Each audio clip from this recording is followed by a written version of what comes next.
ቁርጠኛ ተጋድሎ እንጂ ገዳይን በመለማመጥ ነጻ የወጣ ህዝብ በዓለም ላይ የለም። በአርሲ ዞን በክርስቲያን ወገኖች ላይ የተፈጸመውን ጭፍጨፋ አስመልክቶ ከአፍባሃ የተሰጠ መግለጫ አለ። ሙሉ መግለጫውን ይዘናል። የአማራ ብሔራዊ ኃይል አፍባሃ ምስራቅ አማራ ቀጠና ሚኒሊክ ዕዝ የምስራቅ አማራ ኮር አንድ የባለሽርጡ ክፍለ ጦር በደቡብ ወሎ ዞን ወረባቦ ወረዳ ከቢስታማ ወረዳ በወከክሳና ሀደሬ ሲንቀሳቀስ በነበረው የስርዓቱ ወታደር ላይ በተያዘ የክፍለ ጦሩ ቃኞች የጠላትን ኃይል ሞትና ቁስለኛ በማድረግ ድል ተጎናጸፈ። ጠያቂም ተጠያቂም ባለመኖሩ መግደል ቀላል ሆኗል። በወቅታዊ ጉዳይ ከትብብር ለኢትዮጵያ አንድነት የተሰጠ መግለጫ። ኤርትራ የኢትዮጵያን የባህር በር ፍላጎት ለመግታት የመከላከያ ኃይሏን በማጠናከርና ተጽዕኖዎችን በመፍጠር ላይ መሆኗን የአገሪቱ ማስታወቂያ ሚኒስቴር ዛሬ ለኤርትራ ሕዝብ በትግረኛ ባሰራጨው ጽሑፍ ላይ አስታውቋል። እስከ መጨረሻው ድረስ አብራችሁ ስትቆዩ እነዚህና ሌሎች ያልተሰሙ መረጃዎችን በዝርዝር እናስደምጣችኋለን። የሚዲያችን ተደራሽነት እንዲበዛ ቪዲዮ ላይክ፣ ቻናሉ ሰብስክራይብ እና ሼር እንዲሁም ኮሜንት መስጫ ሳጥን ድል ለአማራ ፋኖ የሚል አስተያየት እያስቀመጣችሁ አብራችሁን ሁኑ። እነሆ ወደ መረጃችን ገባን። አፍባሃ ሰሜን አማራ ቀጠና በላይ ዘለቀ ዕዝ ሜጀር ጀነራል ውባንታ አባተ አንደኛ ኮር ጣና ገላውዲዮስ ክፍለ ጦር የአገዛዙ አራዊት ሰራዊት መነሻውን ሐሙሲት ከተማ በማድረግ ወደ ወረታና ደብረታቦር ከተማ እየተንቀሳቀሰ እያለ ጉማራ ከተማ ሲደርስ በጣና ገላውዲዮስ ክፍለ ጦር አብራክ አናብስቶች ጣና ብርጌድና አንበሶ ብርጌድ በጥምረት ከቀኑ 6 ሰዓት እስከ 7 ሰዓት በተፈጸመ ድንገተኛና ፈጣን የማጥቃት አውደውጊያ ጉማራ ላይ የነበረው ጭራቅ ታጣቂ ቡድን ሐሙሲት የመጣው ኃይል እግሬ አውጪኝ ሲል ከተማውን ለቆ ፈርጥጧል። በዚህ ያልታቀደ ውጊያ ጠላት አስከሬን ሁሉ ትቶ ፈርጥጧል። አንበሶና ጣና ብርጌድ ጉማራ ላይ ጠላትን በየአቅጣጫው ሲበታትኑት የጣና ብርጌድ አካል የሆነችው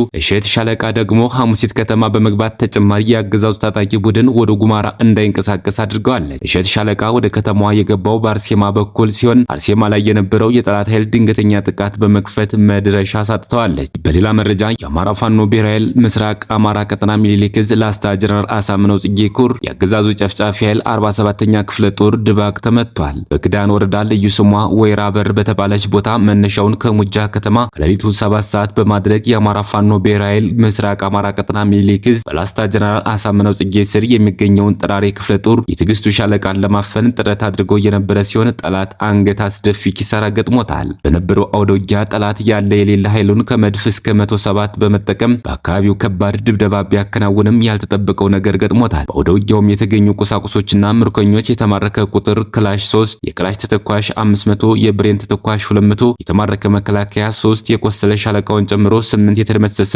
5 ሲሆን በአጠቃላይ ጠላት ላይ ከባድ ኪሳራ ደርሶበትና ሽንፈቱን ተከናንቦ ወደ መጣበት እግሬ አውጪ ብሎ ፈርጥጦ ተመልሷል። መዳረሻው ድልና ነጻነት የሆነው የአማራ ሕዝብ የህልውና ተጋድሎ ተጠናክሮ ይቀጥላል ሲል የአማራ ፋኖ ብሔራዊ ኃይል ምስራቅ አማራ ቀጠና ግዙፍ ላስታ ጀነራል አሳምነው ጽጌ ኮር ጥራሬ ክፍለ ጦር ቃል አቀባይ ፋኖ ሞላ ተመስገን መረጃውን አድርሷል። የአፍባሃ ደቡብ አማራ ቀጠና አሳምነው ዕዝ ኃይለማርያም ማሞ ክፍለ ጦር ከአበባ 60 ኪሎ ሜትር ርቀት ላይ በቡልጋ ከተማ አስተዳደር ቱልፋ ከተማ ላይ ድንቅ ኦፕሬሽን ፈጸመ። የኃይለማርያም ማሞ ክፍለ ጦር አናብስቶች የሶስተኛ የሰላም ሰው አንዳርጌ ሬጅመንት እንደ ሁል ጊዜ የረፍት የለሽ ኦፕሬሽን ድል ቁርሷ በአዲስ አበባ ዙሪያ ቱልፋ ከተማ አስተዳደር ውስጥ በመግባት አርብ ለቅዳሜ አጥቢያ የብልጽግና ካምፕና ምሽግ እንዲሁም የከተማ አስተዳደር መቀመጫ ህንፃ ውስጥ በመግባት አስደማሚና አስደናቂ ኦፕሬሽን የፈጸመች ሲሆን በተኩስ ልውውጡ ከፍተኛ የሆነ ቁሳዊ ኪሳራና የፋኖን ከብረት የጠነከረ ክንድ መቋቋም ሲያቅተው ሰራዊቱ እግሬ አውጪ ብሎ ወደ ኦሮሚያ ክልል ፊቼ ገነትና በዙሪያው ያለው ግዛት ከተማውን ጥሎ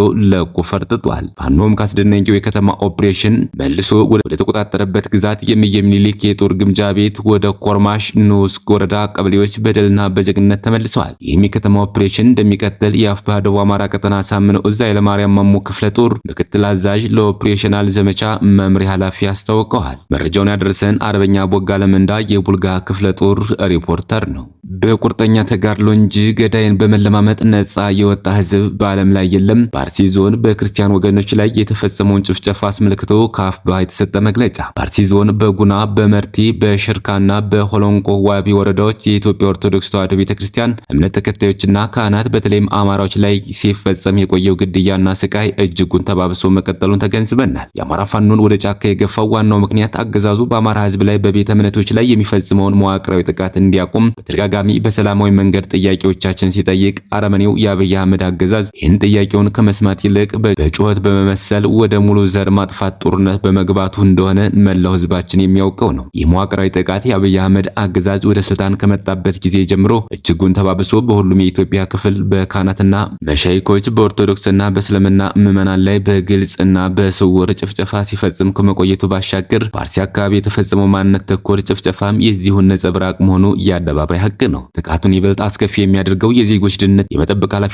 ያለበት አገዛዝ ለጨፍጫፊዎቹ መሳሪያ ማደልን ጨምሮ በቀጥታ በግድያዎች ላይ እየተሳተፈ የሚፈጽመው መሆኑ ነው። ይህ ተግባርም አገዛዙ የአማራን ህዝብና ቤተ እምነቶች በተለይም የኢትዮጵያ ኦርቶዶክስ ተዋሕዶ ቤተክርስቲያንን ማጥፋት የእቅዱ አካል መሆኑን በቂ ማሳያ ነው። የአገዛዙ እነዚህንና መሰል ድርጊቶች እየፈጸመ ያለው የቤተክርስቲያኗን መዋቅር በቁጥጥር ስር በማስገባት ጭምር በመሆኑ ኃላፊነት ያለባቸው መንፈሳዊ አባቶች አገዛዙ ድርጊቱን እንዲያቆምና እንዲያስቆም በቂ ትግል ማድረግ ቀርቶ ጥቃቱን ለማውገዝ እንኳን ዳተኝነት እንዲታይባቸው ምክንያት ሆኗል።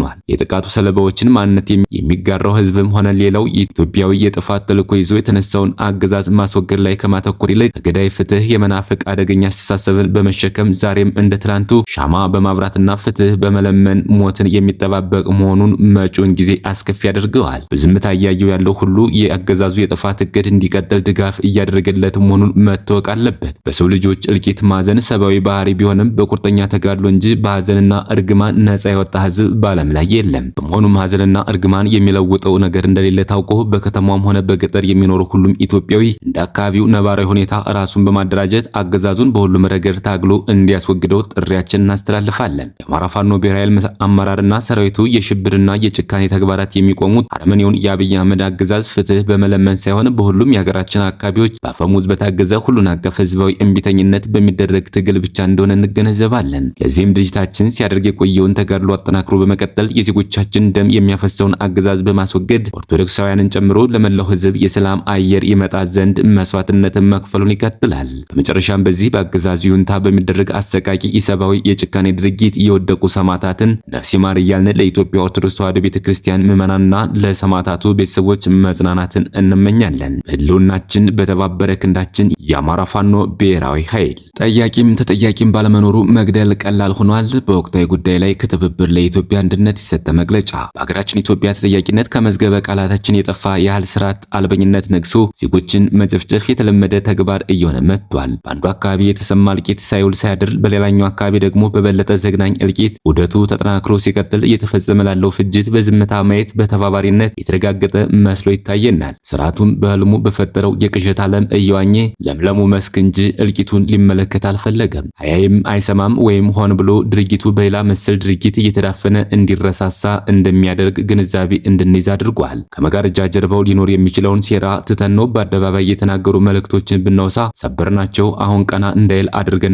በቅርቡ ደግሞ ዱላሃን ወደ ክላሽ እንቀይርላለን ባለበት ጨፍጭፈውና መሰል መንግስታዊ መዋቅር ውስጥ ያሉ የእልቂት ቅስቀሳዎች ያለ ሃይባይ በመንግስት ሚዲያዎች ጭምር እንደናኙ ናቸው። እንደኛው ወገን ዱላው ወደ ተተኳሽ እንደሚቀየርለት ቃል ሲገባለት፣ ሌላው ደግሞ ራሱንና ቤተሰቡን አፍጥጦ ከመጣ ሞት ሊከላከልበት ጥማድ በሬውን ሽጦ የገዛውን መሳሪያ በመከላከያው ጭምር እንዲገፈፍ እየተደረገ ለበላተኛ ተመቻችቶ ተሳስሮ ሞቱን እንዲጠብቅ እየተደረገ ነው። ድርጊቱን በውጤቱ መገምገም ለማንም ቀላል እንቆቅልሽ ስለሆነ በኦሮሚያ ክልል ምስራቅ አርሲ ዞን በጉናና መርቲ ወረዳዎች ልዩ ቦታው ኖኖ ሄቾ ቀበሌ ጥቅምት 13 ቀን እኩለ ሌሊት 5 ሰዓት እስከ 6 ሰዓት ላይ በተቀናጀ በተጠና አኳኋን 16 የኦርቶዶክስ ተዋሕዶ ሃይማኖት ተከታዮች ንጹሃን ዜጎች በግፍ ተጨፍጭፈዋል።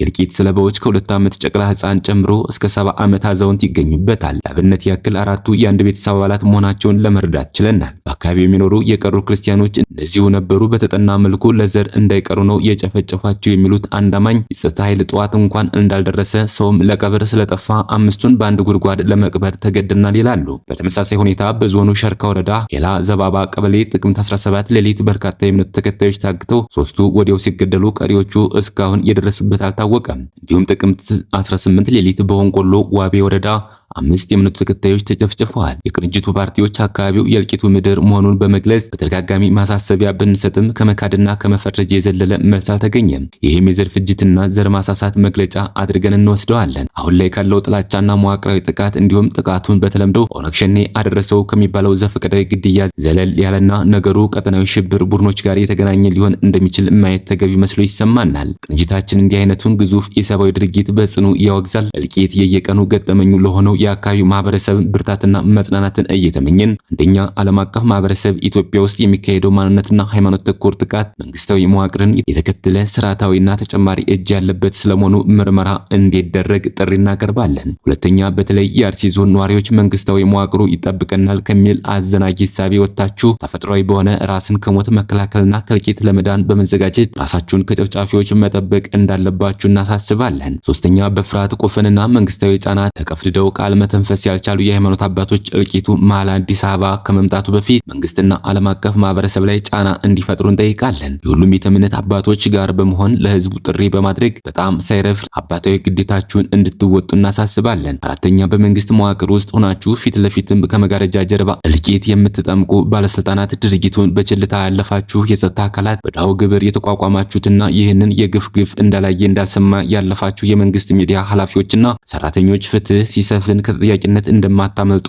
ልናሳስባችሁ እንወዳለን። ፈጣሪ አገራችንና ኢትዮጵያን ህዝቧን ይጠብቅ። ትብብር ለኢትዮጵያ አንድነት ጥቅምት 22 ቀን 2018 ዓ.ም አዲስ አበባ ኢትዮጵያ። በመጨረሻም ኤርትራ የኢትዮጵያን የባህር በር ፍላጎት ለመግታት የመከላከያ ኃይሏን በማጠናከርና ቀጠናዊ ተጽዕኖዎችን በመፍጠር ላይ መሆኗን የአገሪቱ ማስታወቂያ ሚኒስቴር ዛሬ ለኤርትራ ህዝብ በትግርኛ ባሰራጨው ጽሑፍ ላይ አስታውቋል። ተጽዕኖ ፈጣሪ ሀገራትን ዓለም አቀፍ ድርጅቶች የኢትዮጵያ አካሄድ እንዲያወግዙና ኢትዮጵያ ቀጠናዊ ግጭት ከመቀስቀስ እንድትቆጠብ ግፊት እንዲያደርጉ የጠየቀው ሚኒስትሩ ኤርትራ ከቀይ ባህር አዋሳኝ ሀገራት ጋር የሁለትዮሽ ትብብርን ለማጠናከር ጥረት እያደረገች መሆኗን ገልጿል። ሚኒስትሩ ኤርትራ ለኢትዮጵያ የባህር በር አልባነት ተጠያቂ እንዳልሆነች ሁሉ የኢትዮጵያ የባህር በር ህልም እውን የማድረግ ግዴታም የለባትም ብሏል። የኢትዮጵያ መንግስት የኢትዮጵያ የጂኦፖለቲካ በደል እንደተፈጸመበትና የችግሮቿ ምንጭ የባህር በር አልባነት እንደሆነ በመስበክ ህዝቡ በቁጭት እንዲነሳሳ በመቀስቀስ ላይ ነው በማለትም ሚኒስተሩ ወቅሷል። ክቡራትና ክቡራን የቻናላችን ቤተሰቦች ለሰዓቱ ያዘጋጀናቸው መረጃዎች እነዚህ መስሉ ነበር። ሌላ የመረጃ ሰዓታችን እስክንገናኝ ድረስ የዩቲዩብ ቻናላችን ሰብስክራይብ፣ ሼር እንደዚሁም ላይክ እያደረጋችሁ ጠብቁን። ቸር ያገናኘን። መልካም ቆይታ